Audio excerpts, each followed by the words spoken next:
प्रेम म्हणजे प्रेम असतं. ते तुमचं आणि आमचं अगदी सेम असतं. नमस्कार. आजचा संवाद प्रेमाविषयी आहे हे आपल्या लक्षात आलंच असेल. मी व्हॅलेंटाईन डेचं समर्थन करते आहे अशातला भाग नाही. पण हो, प्रेम या भावनेचं मी नक्कीच समर्थन करेन. काही लोक प्रेम हा शब्द उच्चारल्याबरोबर झुरळ झटकल्यासारखे वागतात. मंगेश पाडगावकरांनी आपल्या कवितेत त्यांच्याविषयी काय म्हटलंय माहिती? प्रेम बीम झूट असतं म्हणणारी माणसं भेटतात. प्रेम बीम झूट असतं म्हणणारी माणसं भेटतात. प्रेम म्हणजे स्तोम नुसतं मानणारीही माणसं भेटतात.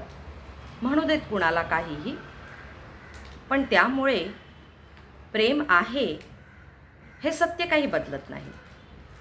आपल्या सर्वांच्या आयुष्याचा आधारच प्रेम असतं.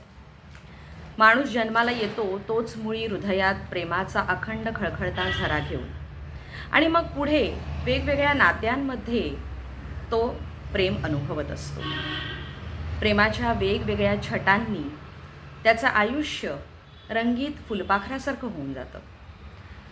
आणि मग हे फुलपंखी मन भिरभिरू लागतं, शोधू लागतं आपल्याला आवडणारं एक सुंदर फूल. कोणाचं मन कोणत्या फुलावर जडेल काही सांगता येत आहे? त्याचं काही गणितच नाही. प्रेम हे फक्त प्रेमच असतं. पहिलं, दुसरं, तिसरं उगीच आकडेमोड करत बसायचं नसतं. एक मात्र खरं आहे बरं का, प्रेमात पडलेला तो किंवा ती 2-4 कवितेच्या ओळी लिहिल्याशिवाय काही शांत बसत नाही.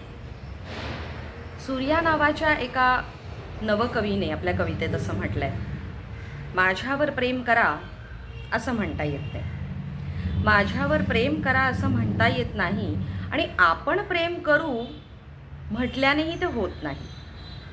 त्यासाठी जुळावे लागतात उभयतांच्या मनांचे धागे. भीड आणि भीती मग आपोआप पडते मागे. आपल्या आयुष्यात प्रेम कधी आणि कसं येतं बरं?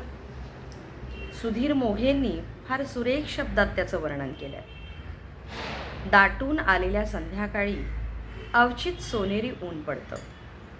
दाटून आलेल्या संध्याकाळी अवचित सोनेरी ऊन पडतं. तसंच काहीसं पाऊल न वाजवता आपल्या आयुष्यात प्रेम येतं. शोधून कधी सापडत नाही, मागून कधी मिळत नाही. शोधून कधी सापडत नाही, मागून कधी मिळत नाही. वादळ वेडं घुसतं तेव्हा टाळू म्हणून टळत नाही. अटळ, दुर्मिळ, अक्षय प्रेम.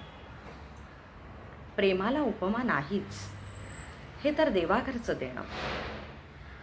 प्रेमाविषयी बोलताना काही जण भरभरून बोलतात आणि काही जण निशब्द होऊन जातात.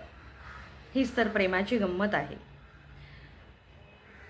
तुमचं आणि आमचं अगदी सेम असतं असं प्रेमाविषयी म्हणणारे पाडगावकर आपल्या कवितेत पुढे असंही म्हणतात, प्रेम कधी रुसणं असतं, डोळ्यांनीच हसणं असतं. प्रेम कधी रुसणं असतं, डोळ्यांनीच हसणं असतं.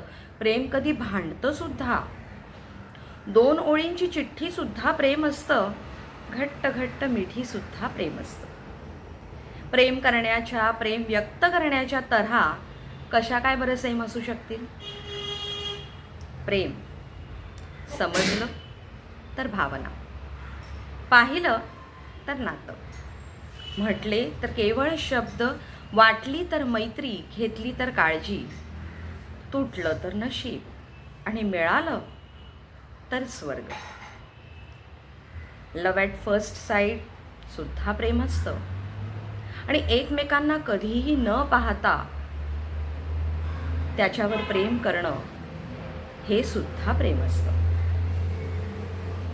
समारोप करताना कुसुमाग्रजांच्या पृथ्वीचे प्रेमगीत या कवितेचा उल्लेख मला इथे करावासा वाटतो.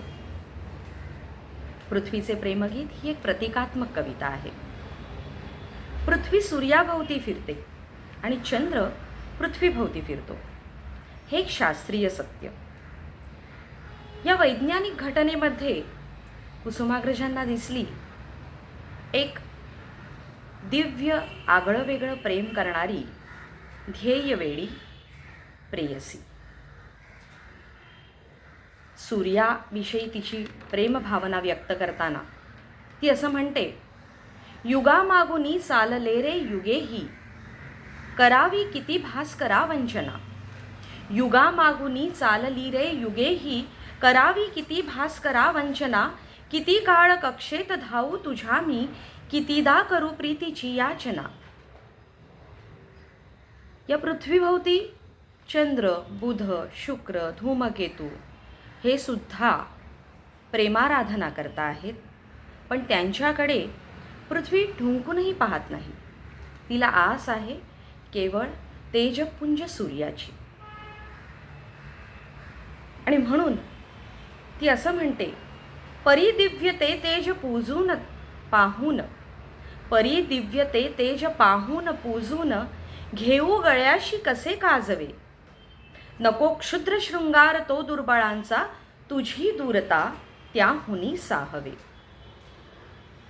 तिला माहीत आहे सूर्याच्या जवळही गेल्यावर तिचं अस्तित्व संपणार आहे. तिचं प्रेम एकतर्फी आहे, पण जीव घेणारं नाही. उलट या प्रेमाच्या ध्यासापोटी तिची अखंड तपश्चर्या सुरू आहे. प्रेमात तिचं समर्पण आहे. असं एक दिव्य, भव्य, उदात्त, आदर्श, आगळं वेगळं अशरीरी प्रेम. मग ते एखाद्या व्यक्तीवर असो, एखाद्या शक्तीवर असो. म्हणूनच कदाचित त्याला भक्ती म्हणत असतील. असं उदात्त प्रेम राधेसारखं, मीरेसारखं.